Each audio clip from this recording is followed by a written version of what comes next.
नमस्कार बंधुरा तोफास रान्ना बान्नाय आपनादेर सबाइके स्वागत जानिए शुरू करछि आजके रेसिपि। आजके आमि आपनादेर रान्ना करे देखाबो इलिश माछेर माथा दिए कुमड़ो शाक। कुमड़ो शाकेर चच्चड़ी निरामिष भावे रान्ना करले जेमन सुस्वादु हय तेमन इलिश माछेर माथा दिए रान्ना करे एकबार देखबेन, भारी सुस्वादु। एक थाला भात निमेषेई फुरिये जाबे। चलुन झटपट देखे निই कुमड़ो शाकेर चच्चड़ी। प्रथमेই আমি গ্যাসে কড়াই বসিয়ে দিয়েছি আর দিয়ে দিচ্ছি সরষের তেল।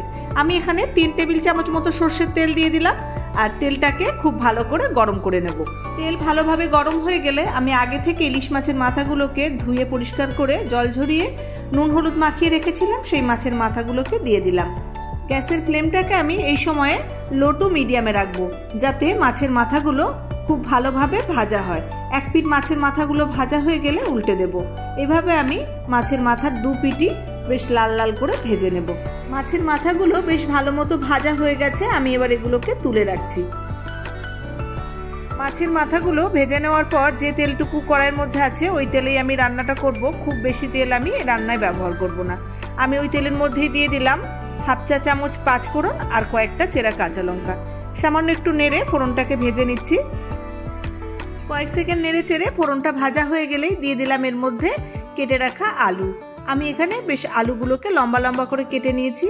তেলের মধ্যে অল্প করে একটু নেড়ে চেড়ে নিয়ে এর মধ্যে দিয়ে দেব অল্প নুন আর সামান্য হলুদ গুঁড়ো। আলুটাকে নেড়ে চেড়ে 4-5 মিনিট মতো ভেজে নেব। আলুর মধ্যে যদি এভাবে একটু নুন দিয়ে ভাজা যায় তাহলে আলুগুলোর ভিতরে ভালোভাবে নুনটা ঢুকে যায় আর আলুগুলো ভাজতে ভাজতেই সিদ্ধ হয়ে বেশ খানিকটা নরম হয়ে যায়। আমি একটু নাড়াচাড়া করে ঢাকা দিয়ে দিচ্ছি আর গ্যাসের ফ্লেমটাকে আমি লোতে রেখে দেব। মাঝে দু একবার ঢাকাটা খুলে একটু নাড়াচাড়া করে দিয়েছি। দেখুন আলুগুলো বেশ একটু লাল লাল মতো হয়ে গেছে।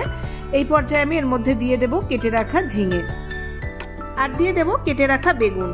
সবকিছু একসাথে নেড়ে চেড়ে কিছুক্ষণ সময় সাঁতলিয়ে নেব। কুমড়ো শাক রান্না করার সময় আপনারা দেখবেন পাতাগুলো বেশ খসখসে হয় আর রান্না করার পরও খুব একটা নরম হয়ে বেশ মোলায়েম মতো হয় না। তাই যদি এরকম বেগুন আর একটু ঝিঙে দেওয়া হয় তাহলে তরকারিটা বেশ ভালো মতো মজে আর বেশ মাখো মাখো একটা নরম মোলায়েম ভাব হয়। কুমড়ো শাকের ওই খসখসে ভাবটা চলে যায় আর রান্না করার পরও ওই ছাড়া ছাড়া ভাবটা থাকে না, খেতেও ভালো লাগে। তবে আপনারা যদি ঝিঙে না দিতে চান তাহলে শুধু বেগুন দিয়েও করতে পারেন। আমি সবজিগুলোকে ঢেকে দিয়ে দিয়ে সাঁতলিয়ে নিয়েছি। এতে সবজিগুলো যেমন একটু বেশ ভাজা ভাজা হয়ে গেছে তেমন কিন্তু বেশ মজে গিয়ে পরিমাণেও কিন্তু অনেকটা কমে গেছে। এই সবজিগুলো ভাজার সময় কিন্তু নুন দিলে হবে না, তাহলে ঝিঙে থেকে জল ছেড়ে দেবে আর ভাজা যাবে না। সবজি কিন্তু খুব বেশি করে ভাজার দরকার নেই, হালকা লালচে লালচে হয়ে গেছে। এর মধ্যে আমি কুমড়ো শাকগুলোকে দিয়ে দিচ্ছি। কুমড়ো শাক আমি আগে থেকেই কেটে ভালো করে ধুয়ে জল ঝরিয়ে নিয়েছিলাম, সেই শাকগুলোকে দিয়ে দিলাম। আমি শাক আর ডাঁটা একসাথে দিয়ে দিয়েছি। এবার দিয়ে দিলাম পরিমাণ মতো হলুদ আর আন্দাজ মতো নুন। এবার সব কিছু একসাথে ভালো করে মিশিয়ে দিয়ে 2-4 মিনিট মতো নাড়াচাড়া করব। দেখুন নাড়াচাড়া করতে করতেই শাকের পরিমাণটা কতটা কমে গেছে। তাই শাক রান্না করার সময় নুনটা কিন্তু একটু বুঝে দিতে হবে। একটু শাকটা মজে গেলেই পরিমাণে অল্প হয়ে যায়। এবার গ্যাসের ফ্লেমটাকে লোতে করে রেখে ঢাকা দিয়ে 4-5 মিনিট মতো রেখে দেব। 4-5 মিনিট পর ঢাকাটা খুলছি। এখন কুমড়ো শাকগুলো বেশ একটু নরম হয়ে গেছে।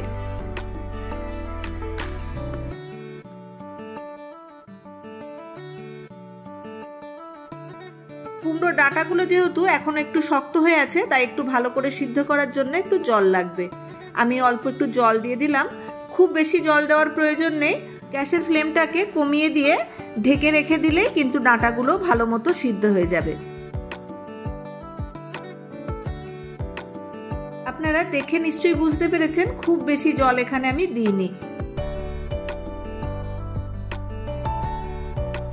এবার আমি ঢাকাটা দিয়ে দিলাম আর প্রথমে 2-1 মিনিট মতো গ্যাসের ফ্লেমটাকে একটু হাইতে রেখে জলটা ফুটতে শুরু করে দিলে গ্যাসের ফ্লেমটাকে একদম কমিয়ে দিয়েছিলাম।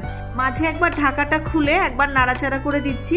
ডাঁটাগুলো এখনো একটু ভালো মতো সিদ্ধ হতে বাকি আছে। আবারও ঢেকে দেব, দিয়ে আবারও গ্যাসের ফ্লেমটাকে লোতে রেখেই কিছুক্ষণ রেখে দেব।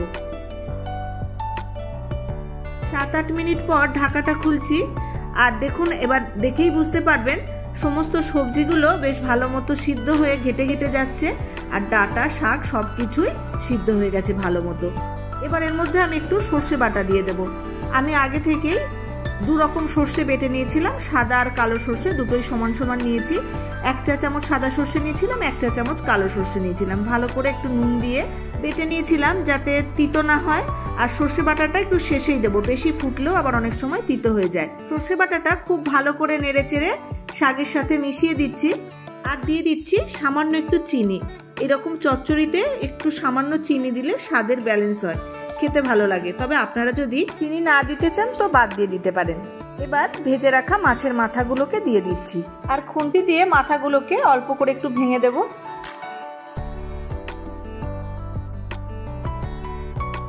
খুব বেশি করে ভেঙে দেব না, যেহেতু ইলিশ মাছে অনেক বেশি কাটা থাকে, তাই শাকের মধ্যে একদম কাটা কাটা হয়ে যাবে।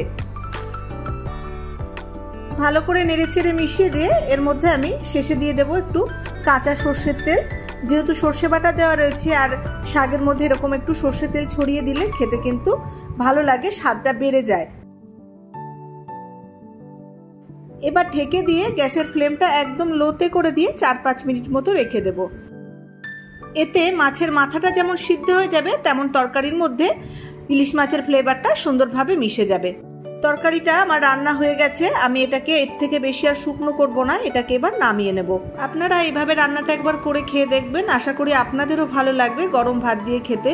রেসিপিটা কেমন লাগলো সেটা কমেন্ট করে জানাতে ভুলবেন না, আর ভালো লাগলে লাইক করবেন, সকলের সঙ্গে শেয়ার করবেন। নতুন বন্ধু হয়ে থাকলে চ্যানেলটাকে সাবস্ক্রাইব করে আমার পাশে থাকার অনুরোধ রইল। আজকে এই পর্যন্তই, দেখা হবে আবার নতুন রেসিপি নিয়ে। আপনারা সবাই আনন্দে থাকবেন, সুস্থ থাকবেন, সাবধানে থাকবেন। ধন্যবাদ।